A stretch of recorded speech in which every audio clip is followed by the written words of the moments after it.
What you need to know before day trading. You will most likely lose money when you start out due to excitement, but this is how we learn.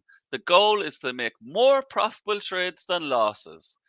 It's advised to start with swing trading. It's easier and time is in your favor.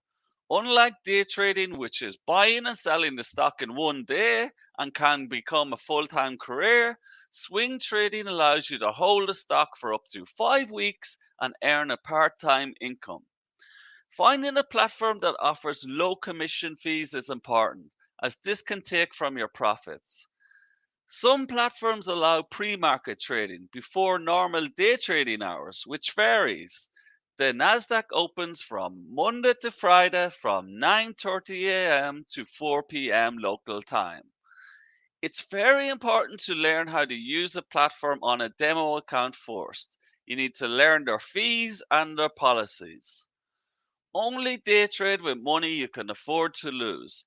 Also, it will be easier as you will not have emotional attachment to your trades. If you can't learn to control emotions, day trading may not be for you. Understanding the difference between a short and long position. A buy or long position is a term that describes when a trader buys a stock expecting it will rise in value and then sell and take the profit. A sell or short position is a term that describes when a trader sells or shorts a stock expecting that it will drop in value and buy back at a lower price and take the profit.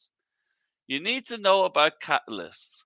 A positive catalyst will move a stock price higher and could be announcement of a new product or a good earning report that beat analysts' expectations.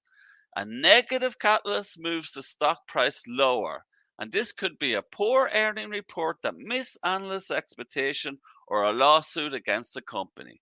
Thanks for watching, and remember to make sure to learn from your poor trades. As James Joyce said, mistakes are the portal of discovery.